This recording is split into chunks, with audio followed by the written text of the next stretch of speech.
ছেলেরা Italy, Australia, Japan, German, America, Saudi, Malaysia, Singapore বিদেশের থেকে মোটা মোটা টাকা পাঠায়। বুড়োর কোনো কাম নেই, কাজ নেই, পয়সা করি ব্যাংকে রাখিয়া মোটামুটি কিছু পকেটে রাখে। এরপরে যাইয়া চার দোকানে বসে ঘন্টা ঘন্টা, সকালে যাইয়া রাত 11টার পরে টেলিভিশনের আখেরি মোনাজাত হওয়ার পরে এরপরে উনি ধীরে ধীরে পান একটা জাগর কাটতে কাটতে সুরটেরটা ধরে টাকতে টানতে পারি। কথা কন ও দোস্ত, ভালো করে মনে রাখ, ভালো করে মনে রাখেন আমার সোনা লক্ষ্মী বন্ধুরা। শয়তান যে কত কায়দায় কাজ করতেছে বুঝবেনই না, ভাবতেও পারবেন না। বাংলাদেশের উলামায়ে কিরাম সুন্দরভাবে ক্লাস শুরু করে দিয়েছে, মাদ্রাসাগুলো চলতেছে, সুন্দর করে মাহফিলগুলো চালু হয়ে গেছে। সরকার আর পাবলিকের ভিতরে মোটামুটি উলামায়ে কিরামদের ভিতরে একটা হালকা সমঝোতার ভাব দেখা যাচ্ছে। এইটা শয়তানের সহ্য হচ্ছে না। এই জন্যে এই শয়তান হয় ডাইরেকশন নিজে, নইলে কেউরে প্ররোচনা দিয়া কায়দা করে সুন্দর করে একটা কোরআন শরীফ কুমিল্লায় ওই মন্দিরের পায়ের কাছে, মূর্তির পায়ের কাছে থুইয়েছে, লাগিবার খেলা জমি যাবে কায়দা মতো। এই শয়তান এই কাম করছে, কথা বলেন ঠিক ঠিক না? শয়তান দুই প্রকার, মিনাল জিন্নাতিন ওয়াল নাস, জিন শয়তান আর মানুষ শয়তান। কার মাধ্যমে এইটা হইছে দোস্ত, বাস্তবে ভালো করে তদন্ত কইরা এই টার্গেট মতো লোকটাকে বের করার আগ পর্যন্ত আমার মনে হয় কিছু বলা ঠিক হবে না। কারণ এই গোলা পানির ভিতরে কেউ না কেউ মাছ শিকার করার চেষ্টা চালাইতেছে। মাদ্রাসাগুলো বন্ধ হবে, মৌলবীরা আন্দোলনে নাইমে যাবে, সরকারের সাথে গ্যাঞ্জাম হবে। আর সরকার গুলিমুলি কইরে টইরা মৌলবীকে বলবেন তোকে মাদ্রাসায় যাইতে দিলে তোরা এরকম আন্দোলন করিস, কাজেই মাদ্রাসা বন্ধ। তোদের মাহফিল করার সুযোগ দিলে জনসমাবেশে মানুষকে উস্কাই দিয়া গ্যাঞ্জাম করিস, তোকে মাহফিলও বন্ধ। তোরা এইগুলো করিস তবলিগি যাইয়া, তোদের তবলিগও বন্ধ। আমাদের এই দিনই কাজগুলোকে ব্যাহত করার জন্য এই শয়তান কেউরে না কেউরে দিয়ে এই কাম করাইছে গ্যাঞ্জাম বাঁধানোর জন্য। কথা বলেন ঠিক ঠিক না? এই জন্য সরকারি তদন্ত চলতেছে, সরকার মুসলমান। আমারে কয়েকজন পুলিশের বড় অফিসার বলছে, হুজুর সকলকে একটু বুঝাই রাখেন, বের করেই ছাড়বো, বের করেই ছাড়বো, এটা যেই হোক না কেন বের করে ছাড়বো ইনশাআল্লাহ। বের কইরা দৃষ্টান্তমূলক শাস্তি দেওয়া হবে, আপনারা পাবেন, তার বিচার পাবেন। একটু শান্ত করে রাখেন, নইলে যদি গ্যাঞ্জাম ফাসাদ বাধায় নন, মাহফিলগুলো বন্ধ হয়ে যাবে, মাদ্রাসাগুলো বন্ধ হয়ে যাবে, শয়তান সফল হয়ে যাবে, আমরা বিফল হয়ে যাব, আমরা পরাজিত হয়ে যাব। এই শয়তানরা এই মুহূর্তে সফল হইতে দেওয়া যাবে না, ঠিক না? শয়তান যাইয়া মুরব্বি সেজে কয়, এই চড়কের গোড়াইতে এই ফেরেশতা সরাতে এই করতে হবে। ওই নমরুদ কয় যে এটা তো নো প্রবলেম, কোনো ঘটনাই না, আমার আঙ্গুলের ইশারায় চলবে। 40 80 40 জোড়া আইসে ওখানে আকাম শুরু করে দিছে। ফেরেশতা কয় আল্লাহ আর পারলাম না, চলে গেলাম। আল্লাহ কয় তোমরা যাও, এবার আমি দেখতেছি। চড়করে গুল্লি দিছে, ভিতরে পড়ে গেছে ইব্রাহিম আলাইহিস সালাম। জিবরাইলকে আল্লাহ বলেন এক্ষুনি জান্নাতি জামা পোশাক খাট পালং আগুনের মধ্যে বিছিয়ে দাও।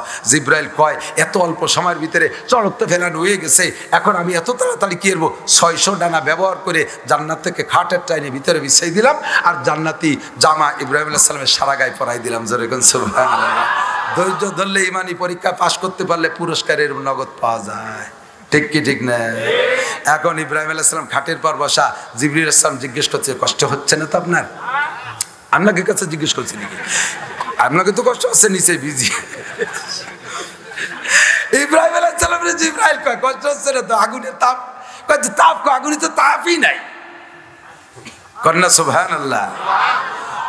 কুলনা ইয়া নারু কুনি বারদাম ওয়া সালামান আলা ইব্রাহিম, আল্লাহকে ঠান্ডা হয়ে যাও, শান্তিদায়ক ঠান্ডা। পুরস্কার সাথে সাথে পেয়েছে। কথা বলুন ঠিক না? দিন ও দুনিয়া এক জায়গা, একই গতিতে আসছে। উনি দিনরে প্রাধান্য দিয়েছে, দুনিয়াকে লাথি মারছে, আল্লাহর খলিল হইতে সক্ষম হয়েছে, ঠিক কি ঠিক না? 3 নম্বর কি কয় যে আমি সময়ের অপচয় করি না। মুরব্বীরা দিক তাকান, বেশিরভাগ মুরব্বীরা এখন সংসারের থেকে রিটায়ার্ড। ছেলেরা Italy, Australia, Japan, German, America, Saudi, Malaysia, Singapore বিদেশের থেকে মোটা মোটা টাকা পাঠায়। বুড়োর কোনো কাম নেই, কাজ নেই, পয়সা করি ব্যাংকে রাখিয়া মোটামুটি কিছু পকেটে রাখে। এরপরে যাইয়া চার দোকানে বসে ঘন্টা ঘন্টা, সকালে যাইয়া রাত 11টার পরে টেলিভিশনের আখেরি মোনাজাত হওয়ার পরে এরপরে উনি ধীরে ধীরে পান একটা জাগর কাটতে কাটতে সুরটেরটা ধরে টাকতে টানতে পারি। আছে না নাই? কাম কাজ নাই। চাচা আপনি চাচা কয় বাবা কাম কাজ না, একটু সময় কাটাই। উনার সময় কাটানোর আর জায়গা নেই, চার দোকানে সময় কাটায়। তোমার হাতে অতিরিক্ত সময় কাটানোর তর্জমা কি? আমার মরার কথা ছিল 20 বছর আগে, তা ছেলেপেলেরা পয়সা দেয়, সেই জন্য মরি নেই। এই সময়টা কোন জায়গায় লাগাবো? তাই চার দোকানে লাগাই। আবার যে এলাকায় নির্বাচন আছে, আপনাদের এলাকা হয়ে গেছে না? তাতে আপনারা খাইয়ে দিয়ে সাপ হয়েছেন মোটামুটি। আমাকে এলাকায় সামনে আসতেছে বুড়োরা চার দোকানে বসে, ওরে অভিনয় জানে, চা কালেকশনের লজিং ঠিক করে ফেলে। মেম্বার সাহেব একজন যুবক মেম্বার প্রার্থী, সে হাইটে আসছে, তার একটু ঠাট্টা করে, এই কেডা নান্টু? জি কাকা জি। তুই বলে মেম্বার হবি? বা এমন ভাবে কইছে নান্টুর পিলে চমকে গেছে। জি কাকা ও ভাবে বললেন, না আমি আপনাদের মুরব্বীদের দোয়া নিয়ে একটু আগাচ্ছি। তো খালি মুহি মেম্বার, কিছু খাওয়া। এ চাচা কি খাবে? খাও। কয় না না না, তোমার তোরটা খাবো না, একদিন খাইয়ে চাচা মৌ কাঠিয়ে লাভ নেই। তার মানে পুরো মাস ব্যাপী লজিং ঠিক করতেছে। তা কাকা এই নির্বাচনের আগ পর্যন্ত যত খাবে খাওয়াবি, বিল দেবো আমি। হয়ে গেল বিল ঠিক, লজিং ঠিক হয়ে গেছে।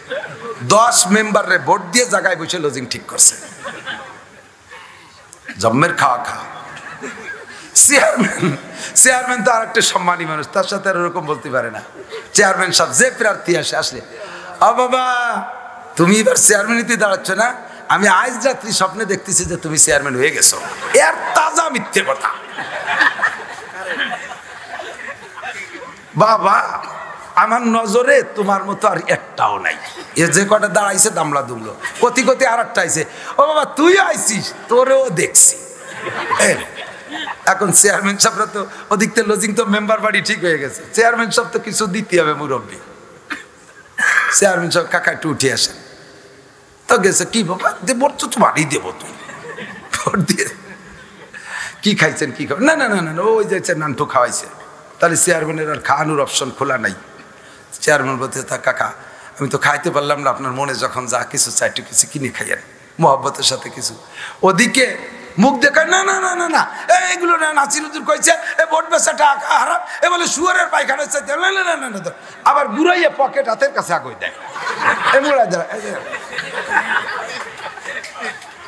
এই যে কৌশল চার দোকানে বসে করো আর সময় কাটাও, এরকম করে সময় ফাও, সময় আমার আপনার হাতে আছে।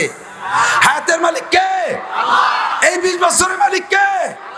কেন তুমি চার দোকানে বসে কাটাও? ইব্রাহিম খলিল বলেন, খলিল হয়েছি তার 3 নম্বর কারণ হলো আমার বিনা প্রয়োজনে এই বসার থেকে উঠে ওই জায়গায় যাইয়ে বসি না।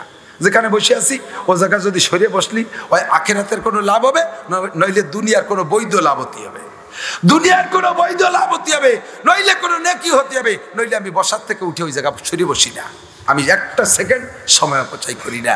এই 3টে গুণে আল্লাহর খলিল হতে সক্ষম হয়েছি। কোন সুবহানাল্লাহ। তো দোস্ত মেহমানদারিতে শুরু করছি, কথাটা হাদিসটা ঘটনাটা পুরো এসে গেল। আমি বললাম আল্লাহ তাআলা আমাদের সময়কে কাজে লাগানো তৌফিক দেন, সবাই বলেন আমিন। মাসের নাম রবিউল আউয়াল মাস, মনে আছে নাকি? ভাইজান আমার নামে ঘোষণা দিচ্ছে, আমি বলে কইছি যে সব জায়গায় আমার একটু একটু সময় দেয়, আমার পরাণ ভরে না ওয়াজ করিয়ে। এ কর দিন চলে গেছে, জীবনে যতদিন মা বাপে খাইতে পারে অতদিন ছেলেরা খাওয়ায় না। ওই শহরে ঢাকায় তাই ওখানে তাকে বউ নিয়ে ঘরে ফেরে, মা বাপ বাড়ি দুকে দুকে সেই যে সময় খাইতে পারছে অনেকগুলো খেতে, এর সময় খাওয়াতে আসে না। যখন চলছে যে মরে মরে ভাব, সেই সময় ফলের ডুন নিয়ে আইছে, সেই বেদানা চিপড়ে ইয়ে বদ না ভরে না হে মহিলালে। এ সময় তো আও করতে পারে না, চোখ খোলে না। যে সময় মরার সময় সেই সময় তুমি বেদানা খাওয়াতে আইছো। বাপ যে সময় খাতেই পারছি সেই সময় তোমার আমি চোখে দেখিনি।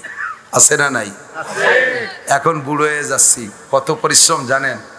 সকালবেলা দিনের বেলা 2 ঘন্টা কিতাব পড়াই, উলামায়ে কিরাম জানে। এই বছর দাওরা খুলছি, পর্যাপ্ত মুহাদ্দিস সংগ্রহ করতে পারি নাই হঠাৎ করে। নিজে বুখারী শরীফও পড়াই, মিশকাত শরীফও পড়াই। 2 ঘন্টা পড়াইতে উলামায়ে কিরাম জানে। বুখারীর প্রথম অংশের থেকে পড়াই, মিশকাতও প্রথম অংশের থেকে পড়াই। এ পড়াইতে যথেষ্ট মোতালা করা লাগে, নিজের পড়া লাগে। আজকেই শুধু কিতাব আনি নেই, সব দিন কিতাব সাথে করে আনে, রাত্রে এখানে পড়ি স্টেজে যাওয়ার আগ পর্যন্ত। মাদ্রাসার কিতাব নিজে না পড়ি, আগে না পড়ি পরে পড়ানো যায় না। যত বছরই পড়াক তারপরও মোতালা করতে হয়। এই পরিশ্রম এখান থেকে যাইয়া আল্লাহ যদি ন্যায় টাইম মতো যাইয়ে ফজর পর্যন্ত আমি মোতালা করবো ইনশাআল্লাহ। এরপরে ফজরের বাদ নামাজ পড়ে 2-3 ঘন্টা ঘুমাবো, আর ঘুমের সুযোগ নেই। এরপরে ক্লাস করবো, এরপরে প্রতিদিন 10-20 দল যায়। এই পরিমাণ পরিশ্রম, তাদের সাথে একটু সময় দেওয়া লাগে। করতে করতে 52-53 হয়ে গেছে বয়স। যে সময় আওয়াজের খুব নেশা ছিল, 2-3 ঘন্টা না হলে পরে আইস মিটত না, সে সময় পেতাম 1 ঘন্টা। আর মরার সময় সে বেদানা দিছে বদনা বইরে নাকমুখ ডাইলি। এখন যত পারেন কবেন, আমি তো যতই পারি না। আগে যদি কইতে 1 ঘন্টা ওয়াজ করবেন মিজাজ খারাপ হতো, এখন যদি কই 1.5 ঘন্টা ওয়াজ করবেন তাও মিজাজ খারাপ হয়, ভয় লাগে যে কি কব। আর একটা বিষয় আছে, ইজা তাম্বা লাকলু নাকাসাল কালাম। মানুষের যখন জ্ঞান বাড়ে তখন কথা কমে, জ্ঞান বাড়ে কথা কমে, বয়াত বাড়ে কথা কমে। শাইখুল হাদিস সাহেব কত ওয়াজ করছেন, শেষকালে এসে ওয়াজ করতে যে এক কথা ঘুরিয়ে ঘুরিয়ে 10-20 বার কয়। বয়স বেড়ে গেলে কথা কমিয়ে যায়, ধীরে ধীরে বাড়তেছি বয়স, এখন খুঁজে পাই না কি খবর। কিন্তু দোস্ত, যতটুক বলি এতটুকের পর আল্লাহ তাআলা আমাকে আপনাকে সকলকে আমল করে তৌফিক দান করে। এ মাসের নাম রবিউল আউয়াল মাস। একটু মাসের কথা কইতে হয় না? কয় তারিখ ওলামায়ে কেরাম আজকে? 8 তারিখ রবিউল আউয়ালের 15 তারিখ। রবিউল আউয়ালের 8 তারিখ, গত শুক্রবারের 1 তারিখ শুরু হয়েছে, আজ হলো শুক্রবার 8 তারিখ। 8 তারিখ ওলামায়ে কেরাম স্টেজ ভরা, জামিয়াতুস সুন্নাহ মুহাদ্দিসিনরা আছে, সিরাতে মুস্তাফার ভিতরে লেখছে বিশ্বের শতকরা 97% ঐতিহাসিকরা একমত 8ই রবিউল আউয়াল নবী পাক সাল্লাল্লাহু আলাইহি সাল্লামের জন্ম তারিখ। সেই হিসেবে আজকে শুক্রবার, আজকে গেছে নবী পাকের জন্ম তারিখ। বলেন আলহামদুলিল্লাহ। নবীর জন্মতে খুশি আছেন না? খুশি আছেন? আর 100% ঐতিহাসিক একমত 12ই রবিউল আউয়াল নবীর ইন্তেকালের তারিখ। যেই 3% বলে যে নবীর জন্ম 12 তারিখ, মৃত্যুও 12 তারিখ, তাদের সাথে কিছুক্ষণের জন্য একমত পোষণ করে আমি বলি, হ্যাঁ, জন্ম 12 তারিখ, মৃত্যুও 12 তারিখ। তো নবী যখন জন্ম নেছে তখন আমাদের খুশি অনুভব করার আমাদের কোনো পথ ছিল না। কারণ এই ছেলেটাই কি নবী, এই ছেলেটাই কি মুহাম্মদুর রাসূলুল্লাহ, এই ছেলেটাই কি সেই ছেলে, এ তো আর জগতের কেউ জানতো না। শুধু উজ্জ্বল চেহারার একটা সুদর্শন সন্তান পাইয়া ফ্যামিলির সদস্যরা খুশি। 12 তারিখই জন্ম ধরলাম, তো ওই দিন অল্প কয়েকজন মানুষ খুশি, আমরা কেউই চিনতাম না, জানতাম না। আর যেই দিন নবী মারা গেলেন সেই দিন 1.25 লক্ষ সাহাবা পাগল হয়ে গেছে। হযরত ওমর তো এমন পাগল হয়েছে, খোলা তরবারি নিয়ে বেরোয় বলতেছে, যদি কেউ বলে মুহাম্মদ মারা গেছে তার গর্দান আমি উড়িয়ে দেব, আমার নবী মরতে পারে না। হযরত আবু বকর তখন ওমরকে শান্ত করার জন্য বলেন, ওমর পাগলামি করো না, কোরআন শরীফে আছে, ওমা মুহাম্মাদুন ইল্লা রাসূল قد خلت من قبله الرسل أفإن مات أو قتل انقلبتم على أعقابكم। মুহাম্মদ যদি নরমালি মারা যায় অথবা সে হত্যা হয়ে যায়, শহীদ হয়ে যায়, তাহলে কি তুমি দিন ছাড়ি পিছনের দিক চলে যাবা? আল্লাহ তাআলা আগে অ্যাডভান্স করে দিয়েছে। আবু বকর আয়াত পড়ার পরে ওমর থামিয়ে গেছে। যেই সময় সারা পৃথিবীতে মুহাম্মদুর রাসূলুল্লাহর প্রসিদ্ধি, আর সেই থেকে বর্তমান বিশ্বে 200 কোটি মুসলমান আমার নবীর মৃত্যু তারিখ 12 তারিখ 100% সত্য, ইতিহাসের ভিতরে কোনো ভাস্কর্য নাই। এখন নবী জন্ম নিলেন 12 তারিখ আর মৃত্যুবরণ করলেন 12 তারিখ। জন্ম নেছেন 63 বছর আগে, মৃত্যুবরণ করছেন 63 বছর পরে। আমাদের আজকের দিনের থেকে নিয়ে হিসাব করে পিছনের দিক যাইয়া জন্ম তারিখটা আমাদের নিকটে বেশি না মৃত্যু তারিখটা নিকটে বেশি? বোঝেন নাই? 63 বছর আগে আমাদের আজকের থেকে নিয়ে 63 বছর নিকটে মৃত্যু তারিখ, আর 63 বছর পরে যে জন্ম তারিখ, ঠিক কি ঠিক না? তো জন্ম তারিখের চাইতে জন্ম তারিখে যে পরিমাণ আমাদের খুশি হওয়া দরকার, তার চাইতে মৃত্যু তারিখে শোকাক্রান্ত হওয়া দরকার বেশি। তো একই দিনে জন্ম মৃত্যু, আপনি খুশি হবেন না দুঃখিত হবেন, শোকাক্রান্ত হবেন, নিজের কাছে নিজে বিবেচনা করেন, নিজের কাছে নিজে জিজ্ঞাসা করেন। ও দোস্ত, ইতিহাসকে বিকৃত করে জন্ম তারিখটাকে গায়েব করে দিয়ে মৃত্যু তারিখটাকে জন্ম তারিখ ধরিয়ে এখন সারা দুনিয়ার মুসলমানদেরকে দিয়ে আনন্দ করাইতেছে, জশ্নে জুলুস করাচ্ছে, ঈদে মিলাদুন্নবী করাচ্ছে। ফেরেশতারা যে নবীর কাছে কি কয় জানেন? যাই দেখেন আপনার বাঙালি কুলাঙ্গার উম্মত, আপনার মৃত্যু দিনে তারা কত খুশি, তারা ঈদ করতেছে, আনন্দ করতেছে। আপনি মারা গেলেন যেদিন, সেই দিন তারা ফুর্তি করে, তার নামও রাখছে ঈদে মিলাদুন্নবী, অথচ এটা ছিল মৃত্যু নবী পাকের মৃত্যু দিবস। সেই দিনটাকে ভুলাই দিয়া দুঃখের পরিবর্তে শোকের পরিবর্তে আনন্দ করাইতেছে ইতিহাস বিকৃত করে ভালো করে বুঝে আপনিও যে খোঁজেন আমি কিতাবের নাম বলে দিলাম সিরাতে মুস্তাফা আল্লামা ইদ্রিস কান্দেলভি আরো বড় বড় সিরাতের কিতাব আছে প্রত্যেকটার ভিতরে একই ইতিহাস পাবেন আমার নবীর জন্ম হয়েছে বড় সুন্দরভাবে নবীর জন্ম হয়েছে শবে সাদেকের সময় হুজুরকে দিনও আল্লাহ পাঠাইতে পারতেন গভীর রাত্রেও পাঠাইতে পারতেন শবে সাদেকের সময় কেন পাঠাইলেন শবে সাদেকটা এমন একটা টাইম না দিন না রাত দিন দলীয় এদিক দিন দলীয় ধরা যায় রাত দলীয় ধরা যায় রাত কাকে বলে সূর্য অস্ত থেকে উদয়ের আগ পর্যন্ত রাত নাকি বলেন সেই হিসেবে শবে সাদেক রাত আবার রোজা শুরু হয় শবে সাদেকের শুরুতে আর রোজা হলো দিনে না রাত্রে রোজা কিসে দিনে তাহলে শবে সাদেকটা পড়ছে রোজার অংশের ভিতরে আর রোজা হলো দিনে সেই হিসেবে শবে সাদেক দিন কাজেই দিন আর রাত উভয়টাকে আল্লাহ খুশি রেখে রহমতে আলম নবীকে পাঠাইছে জন্মের সময় কাছে বসা ছিল হুজুরের চাচা আবুল আহাবের বান্দি নাম তার সুয়াইবা ও সেই খবর কইছে সর্বপ্রথম তার মালিককে হুজুরের জন্মের পরে ইতিহাসে এরকমও লেখে যাদের দুধ পান করেছে হুজুর 4-5 জন মেয়ের দুধ পান করেছে মহিলাদের দুধ হালিমাতু সাদিয়া একজন হুজুরের আম্মাজানের দুধ পান করছে আর এই সোয়াইবার দুধ পান করছে এ হলো আবুল আহাবের বান্দি এর দুধ পান করছে হুজুর জন্মের পরে আবুল আহাব নবীকে রাইখা আইসের মালিক এটা আবুল আহাবের স্ত্রী আবুল আহাবের বান্দি সোয়াইবা বাচ্চাটাকে রাইখা মালিক আবুল আহাবের কাছে এসে বলতেছে মালিক হাসি খুশি কি খবর কয়া আমার সেই মরা ভাই আব্দুল্লাহর স্ত্রী আমিনার পেটে কেমন সন্তান হয়েছে কয় যে আমি তার ব্যাখ্যা দিতে পারতেছি না মা আনতা মা দেহা ইয়া মাই ইউসাবিহুহা বিশামসি আল বাদারে লা বালান্তা হাজিহা আপনি যদি তার চন্দ্র সূর্যের সাথে তুলনা করেন তাহলে চন্দ্র সূর্য কি বলে এই নবী এই বাচ্চাটাকে বদনাম করা হবে এর তুলনা সুন্দর হবে না ওইরকম বাচ্চা আদম সন্তানের মধ্যে জন্ম নেই আমার বিশ্বাস কোনোদিন হবে না মালিক একটু শোনেন কেসা জন্ম কয় দুনিয়ায় কত বাচ্চা আমি হাতে ডেলিভারি করাইছি সমস্ত বাচ্চাদেরকে মায়ের পেটের নাড়ি থেকে নাড়ি কাইটে বিচ্ছিন্ন করা লাগে এই বাচ্চাটা জন্মের পরে মায়ের থেকে নাড়ির সাথে মায়ের নাড়ির থেকে নাড়ি কাইটে বিচ্ছিন্ন করা লাগে নাই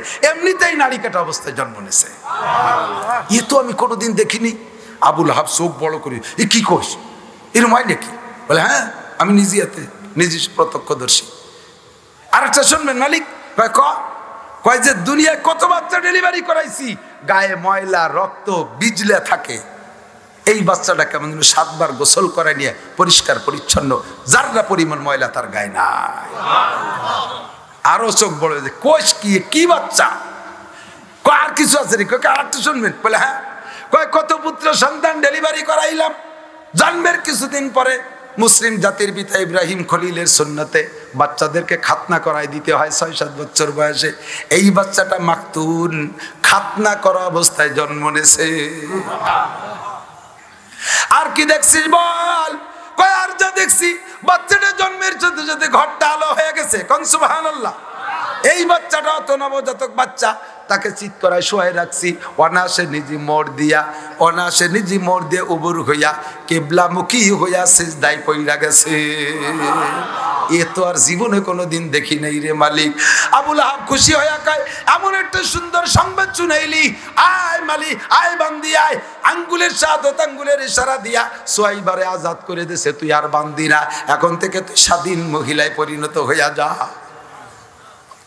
শাহাদত আঙ্গুলের ইশারা দিয়ে সোয়াইবারে আজাদ করে দেওয়ার কারণে আল্লাহ কয় আমার রসুলের সাথে যার সাথে যে অংশে সম্পর্ক থাকবে আমি আল্লাহ তারে সেই অংশে পুরস্কৃত করব এ আবুল আহাব তুই আমার রসুলের গালি দিয়েছিস তুই আমার রসুলের কলেমা পড়িস নাই তুই চির জাহান্নামী তবে এই আঙ্গুলটাকে আমার বন্ধুর মহাব্বতে ব্যবহার করেছিস ওই আঙ্গুলটার ভিতরে তোরে পুরস্কার সপ্তাহে তোর 7ম দিন সোমবারের দিন সবে সাদেক থেকে নিয়ে সন্ধ্যা পর্যন্ত ওই আবুল আহাবের এই আঙ্গুলটাকে আল্লাহ ঠান্ডা করে দেয় আর এই আঙ্গুলটা চুষা দিলে একটু ঠান্ডা পানি পায় আর তাতে তার সোমবারটা দিনটা ভরে ভালো যায় এমন করে চলতে থাকবে। এই আবুল আহাব 40 বছর পর্যন্ত নবী নবুয়তি পার আগ পর্যন্ত এই বাতিজার জন্ম দিবস পালন করছে, এই বাতিজার জন্ম দিবস পালন করছে, এমন ভাবে করছে যা আমরা কোনোদিন সম্ভব না।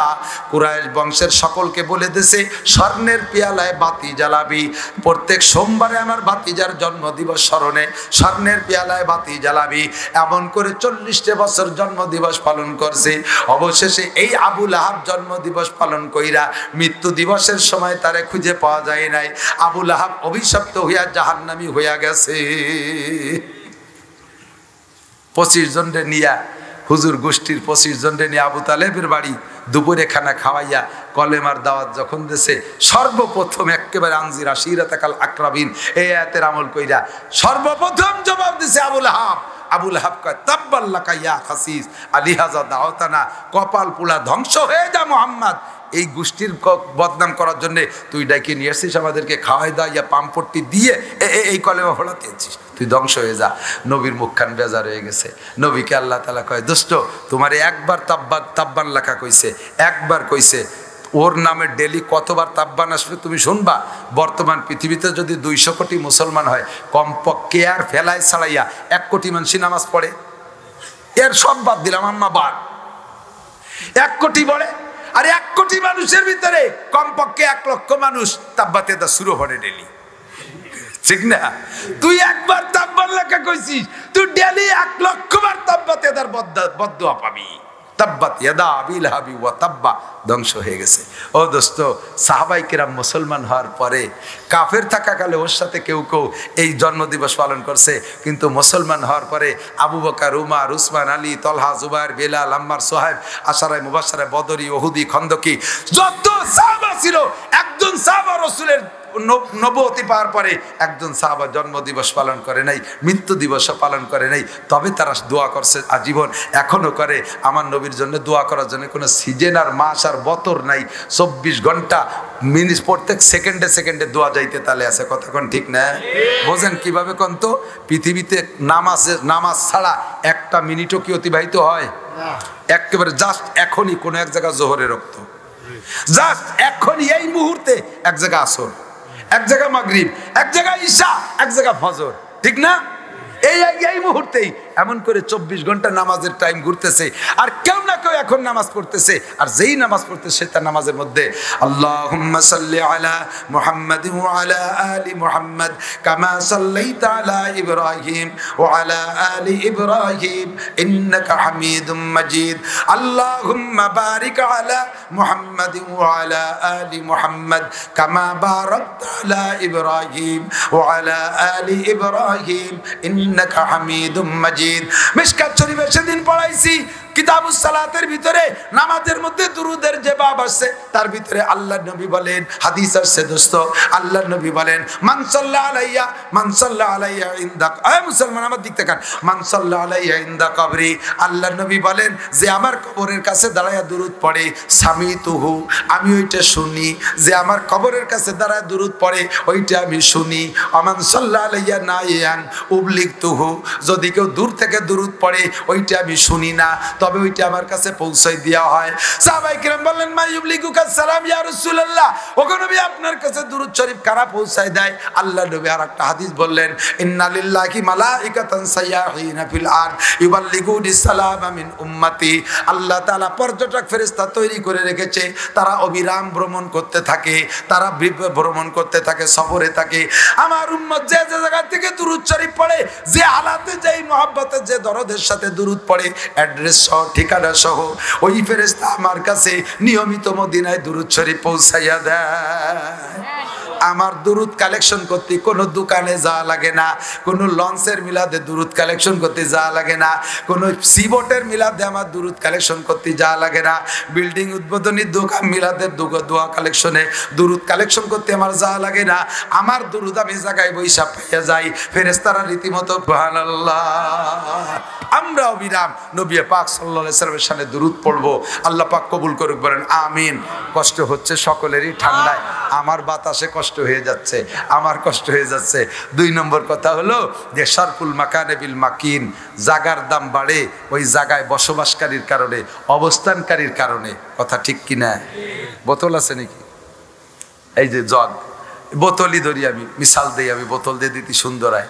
2টা বোতল প্লাস্টিকের, 2টা বোতল ক্যান্সেল, 2টা বোতল ক্যান্সেল প্লাস্টিকের। 1 টাকা 1 টাকা 2 টাকা, এক একটা বোতলে 1 লিটার পানিও ধরে। এই 2 বোতলের দাম 2 টাকা। কয় টাকা? 2 টাকা। একটা বোতলের মধ্যে 1 লিটার কেরোসিন তেল ঢুকাইছেন, কেরোসিনের দাম 60 টাকা, বোতল সহ 61 টাকা।